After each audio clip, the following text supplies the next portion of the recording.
This wasn't going to be my normal beginning for this video, but as I started to edit, I realized the angle on the very first segment was a little off. So I just wanted to tell you that it gets better. That first angle is, I think it's like you're looking at me from here up, but it gets better throughout the video. I apologize for that. I am not a vlogger by nature. It just doesn't come naturally to me. I don't do it well, but I just was trying something new. Anyways, just wanted to say hello and give you that little disclosure that that's how it's going to start, but it won't be that way the entire video. Okay. Hello, welcome to another video. My name is Heather, and as always, I'm reading with a vengeance. As you can tell, I am not in my normal recording spot. I might be doing things a little bit different because now that I am working full-time rather than part-time, I just don't have the time before to sit down and record in a designated spot. And so I'm going to try to maybe do it vlog style. So my background might be different every time. It might be different multiple times in the same video. I haven't figured out really what I'm going to do from here on out. So I thought as an experiment, I would do it somewhat vlog style to do the mid-year check-in. I think the questions are a little, just slightly different than the mid-year crisis tag. I kind of like these questions a little bit more. I don't know. I think the answers to the questions are more enjoyable for you guys to hear. And frankly, who needs a crisis? This is just more or less where I'm at in my reading, in the books that I've read. And all the questions are going to be answered up to June. So they're not going to include any of the books that I've read in July. And besides, I haven't wrapped up July yet, which I will probably do in the same style I'm doing right now. So yeah, this is all experimental, but go with me.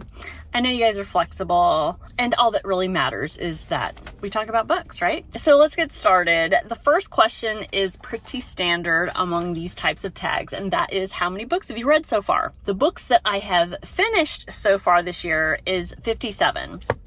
I think that's pretty standard for me. I had set a goal on Goodreads to read 150 books, only because last year I went a little nutty. I read, I want to say like 165 books. So I thought, well, I'll set a higher goal. But then as the year has progressed, I realized I'm not going to meet that goal.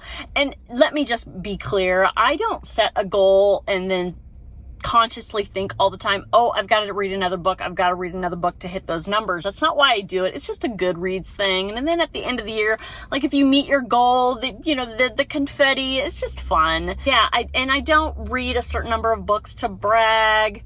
I don't even know why this question is. I think it's more of a context of how much you read, how much time you spend reading. But 57 books is where I'm at as of the end of June. And this is not to say how many books I have attempted. And I'm going to talk about my DNFs in a later question. And by the way, if you're wondering where I'm at, I'm in the parking lot of the post office. And I'm not going to do the entire video here, but I just thought I'd do a couple of questions. And I've turned my car off, so it's not going to be very much longer because the temperature is going up very quickly. Anyways, the next question is, what is the genre breakdown of the books you've read? And if you've been watching my videos for any length of time, you know that I like to read a bunch of different genres. I gravitate towards literary fiction. I gravitate towards mystery thrillers. I gravitate towards historical fiction. So you already know that those are some of the genres that I have read this year. But I have also read a nonfiction book, maybe two. I've read some sci-fi. I've read horror, of course. I've read romance. Hello, who am I? Not only have I read romance, but I've enjoyed the romance that I've read this year. Crazy. I read a couple of graphic novels. I've read a middle grade, a memoir, and one solitary classic. So it's across the board. The big one that's really missing from this list is fantasy. I have not really gotten along with fantasy. Haven't really found one that works for me. I know a couple of you have made some recommendations, and maybe eventually if I see one that kind of looks like it might work for me, then maybe. But those are the genres I've read so far. And now I have to get out of this car before I melt before your very eyes.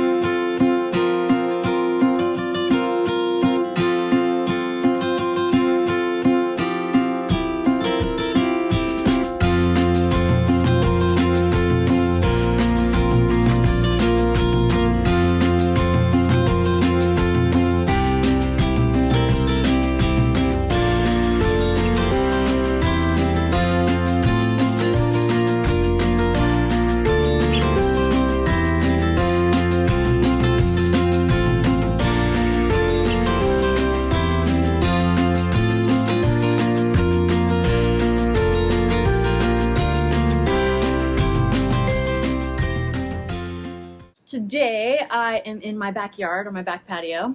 It is hot as balls, but I'm going to do a few more of the questions from the mid-year check-in. I hope you guys are enjoying this vlog-ish type of video. It's not like you're seeing anything of interest. I guess I could take some extra video of stuff around town and put that in here. Would you guys like to see that? I mean, Savannah is pretty beautiful, so maybe I'll add some of that. Let's see, where were we? Ah, yes. So the next question is a star ranking breakdown of the books that I have read. If you've been watching for a while, you know that I don't give a star ranking or rating on my channel in my wrap-ups, but I do it on Goodreads, and that is mostly to remind future me of an idea of what I thought of the book. I mean, unless I really, really love it or really, really hate it, I forget a lot. So the star rating reminds me of how much I really liked it. I mean, you get the picture. A 3-star rating for me is I liked it, but I probably won't remember much about it. Anything lower than that, it really didn't work for me. But higher than that, I would recommend it. So all of that is to say, I do give star rankings on Goodreads, and I'm not going to get too much into the details of telling you every single star ranking that I gave. I will tell you that out of the 57 books that I finished, 31 of them were 3 stars. So a pretty mediocre reading year. I did have more books above a 3-star than I did below a 3-star. I did have 2 1-star books that I think under normal circumstances I would have DNF'd. And I'll be talking about that later in another question. But I did mention earlier in the video that I was going to talk to you about the DNFs. I have DNF'd 8 books so far this year, which is a high number for me. And I think it's only going to get higher. The older I get, the less patience I have. I had 13 4-star books, and I've had 3 solid 5-star books. So that's not a bad outing. I mean, I guess it could be worse, but most of them have been just kind of mediocre books. Didn't love, didn't hate. The next question is, what is the longest book you've read so far, or the highest page count? And that was easily All the Colors of the Dark by Chris Whitaker. This was 608 pages, if memory serves, and it didn't feel like it was 608 pages. As you know, if it's over 500 pages, I mean, I've taken half stars off for just for the length, because I prefer them to be right around between 350 and 400 pages. But there have been exceptions. Demon Copperhead was an exception, a favorite of last year, and that was, I think, well over 500 pages. Same thing for this one. Interestingly enough, that some favorites are ending up being way over my sweet spot for page count. And then the next question, of course, is what's the shortest book that you've read? And that was Evidence of the Affair by Taylor Jenkins Reid, coming in at 88 pages. It was an epistolary story. I enjoyed it. It's not my favorite Jenkins Reid, but for the purposes of this video, it was the shortest book of the first 6 months of the year. And I think because I have the time, I will answer 2 more questions in this portion of the video. And the next question is, what was the biggest surprise or a book that exceeded your expectations? And 2 of them popped up into my head when I came across this question. And I know it's cheating if you come up with more than 1 book for each question, but I can't not mention them both. So the first one that I'll mention was The Woman in Me, which was Britney Spears' memoir. That really took me by surprise, even though the whole reason that I picked it up was because everybody was raving about it. So I shouldn't have been surprised, but I still was. I was surprised at how engaging hearing her tell her story. And I was surprised by how she didn't make any excuses for a lot of the shenanigans that she has been a part of over the years. And while she did spill some tea in her memoir, I was surprised that it was a lot less tea than what could have been in there. She could have talked a lot of trash, and she really didn't. But the trash she did talk was delicious. Highly recommend that memoir. But I would say really the book that really took me by surprise in the most delightful way was The List of Suspicious Things by Jenny Godfrey. I had this book on my shelf for a year before I picked it up because I got it in my goodie bag when I went to the Women's Prize for Fiction in 2023. And as luck would have it, I finally picked it up, I believe in April. Absolutely loved it. Also, I think a solid 600 pages. It was well over my sweet spot in page count, but still, I flew through that book. I absolutely loved it. It's going to be a favorite of the year. And I was fortunate enough to read it before going to the Women's Prize this year, because I was very, very fortunate and also very surprised to actually meet Jenny Godfrey at the Women's Prize for Fiction this year. I had no idea she was going to be there. I was very, very surprised by how much I loved this book. As I understand it, it's really hard to get a hold of in the States. Hopefully it'll pick up traction and get more popular and maybe have a second release over here. Who knows? It's such a fantastic book. And it really, really took me by surprise. And of course, the next question is, what has been your biggest disappointment this year? This was super easy. It's one of my 1-star ratings of the year. The answer for this question for me was The Exchange by John Grisham. And it was such a huge personal disappointment for me for a number of reasons. Number one, it is the follow-up to The Firm, which is one of his best books. It's the book that put him on the map. And I think there were a lot of expectations for this book. And then the other reason that it was a disappointment was because it's John Grisham. And I think it's only the second John Grisham book that I've read, and I have read many, like double digits. And I think King of Torts is the only other book that I wasn't too thrilled with. The Exchange was just boring, didn't have anything to do with The Firm, other than it had Mitch and, was it Annie? Anne? No, what was her name? The wife, the McDeers. Just those two characters. Didn't have anything to do with the storyline in The Firm. And I think he could have easily gone that route, because if you remember the end of The Firm, he was still kind of beholden to the Chicago mob, and he was able to survive because he had like incriminating evidence against the Chicago mob. As long as he kept that incriminating evidence locked away and wasn't going to do anything with it, then the mob would leave him alone. So I think we could have carried on with that storyline, and I think it would have been a decent story. But no, he went in an entirely different direction, had to deal with some kidnapping from The Firm for dumb reasons, and it was boring and dumb, and it was a waste of my time. Huge disappointment.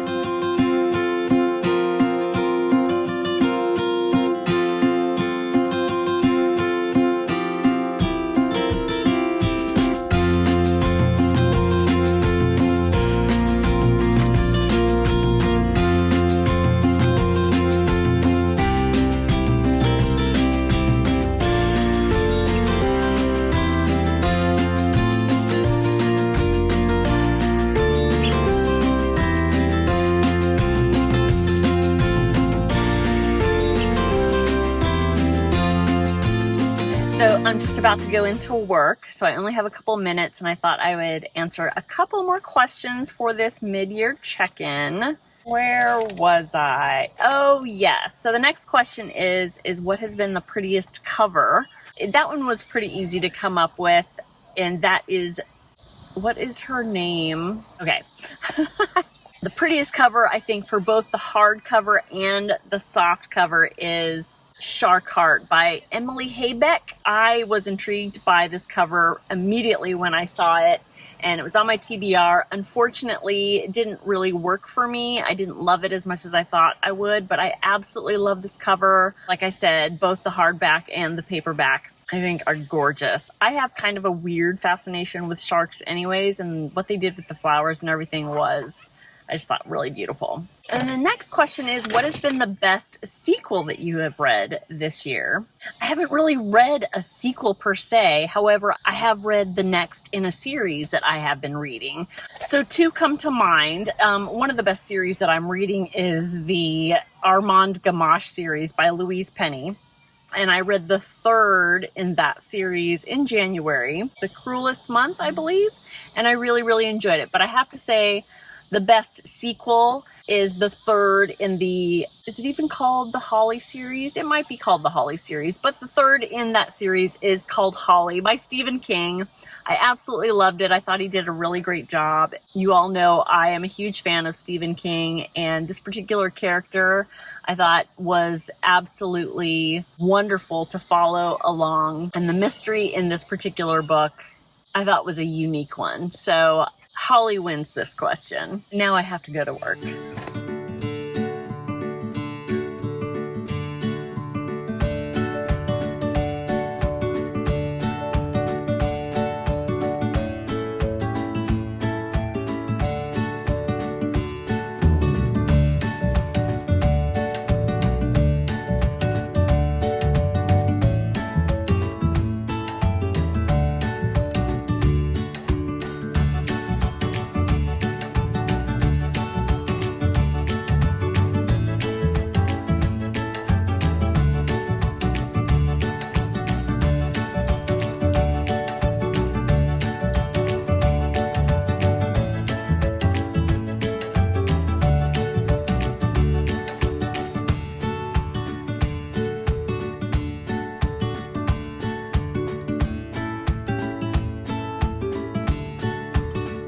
I'm back. I am actually at the Starland location, which hopefully I'll be able to put some video in for you to look at. This is kind of turning into a mid-year check-in along with a peek at Savannah. So anyways, I'm on a quick break, and the next question is, who's a new author that you have discovered this year? And there's two that I feel warrant mentioning. The first one I will mention is Effie Black, and she wrote one of the Women's Prize for Fiction longlist books, In Defense of the Act.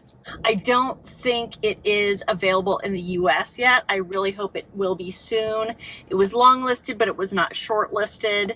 And I absolutely loved it. It's such a good commentary on suicide. That is the act that is referenced by the title. I am super excited that I discovered her this year, and I cannot wait to read other stuff by her. The other one I would have to say is Jenny Godfrey, and she has not been longlisted or shortlisted or anything for the Women's Prize, but it is through the Women's Prize that I discovered her. As I mentioned, I think earlier in this video, I got her debut novel in the goodie bag when I went to the Women's Prize live show last year, The List of Suspicious Things, and I absolutely adored that book, which I'm also sure that I mentioned earlier in this video, and I have a feeling I'll be mentioning it later in this video. Anyway, have a look at our Starland location. It's absolutely cute. It opened up about a year and a half ago. It's an annex location. It's a little bit smaller, but it's adorable, so I hope you enjoy it.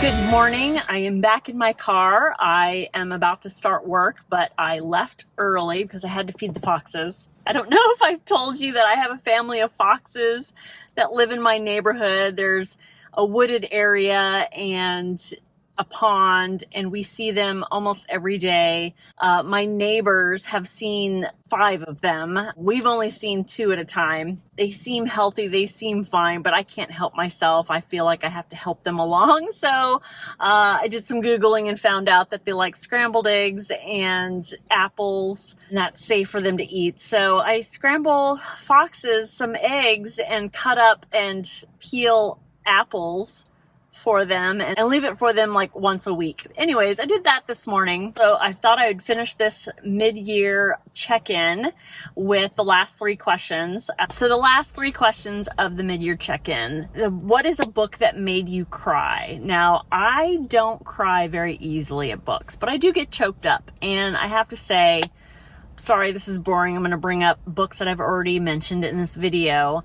The List of Suspicious Things brought me pretty close. It had a couple of moments, got me choked up. And All the Colors of the Dark also got me choked up a little bit. And it really kind of makes sense that the same books keep coming up, because if it brings out that much of an emotional reaction in me, then it's generally going to end up in my list of favorites. So I'm pretty sure that those 2 books are going to end up on favorites of the year, but you never know what's to come for the last few months of the year. I could read some real bangers, so you never know. Okay, so the second to last question is, what has been the least favorite book that you've read? Now, I can't remember, since I'm doing this vlog style, I can't remember if I've mentioned what books I've DNF'd so far, and I'm not going to include those in my least favorite, but I do have to mention them because I didn't like them enough to not finish them. So I am going to mention my least favorite book so far this year, because it is one that I have actually finished and really, really disliked. Okay, let's try that again. I had to look up what books I have DNF'd because I could barely remember the full names of them. America Fantastica, the Maniac, which was a big one. And then the one that really kind of gutted me because it was shortlisted for the Women's Prize was Enter Ghost. I DNF'd that one. I couldn't finish it. The Shards, I couldn't finish. Soldier Sailor was a big one. I think that one was shortlisted as well. Was it shortlisted? I can't remember. Hemlock Island was the one that I couldn't remember the name of it.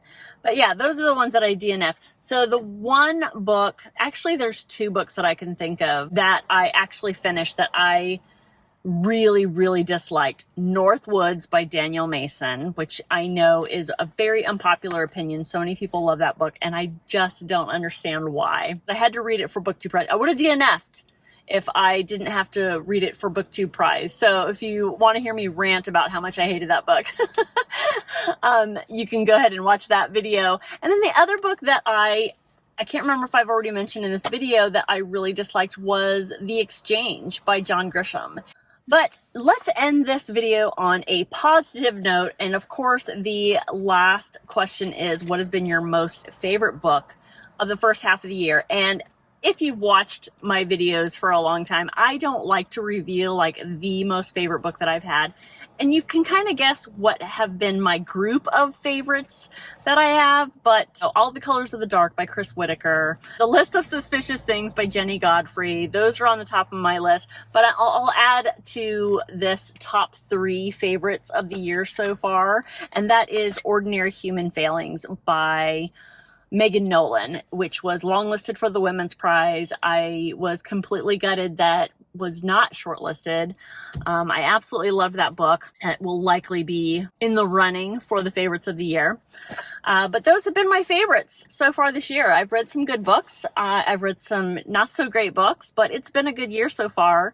I mean, any year that you can read a bunch of books, it's a good year.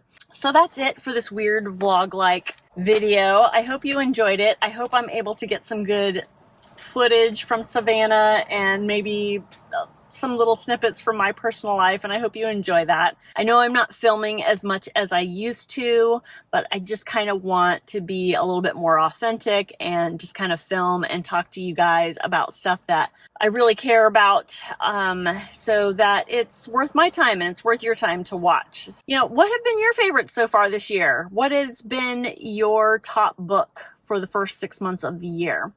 I would love to know about it. I know there's a ton of books that people are talking about that I haven't gotten to yet. And, you know, my TBR just grows and grows and grows, as I know you guys understand.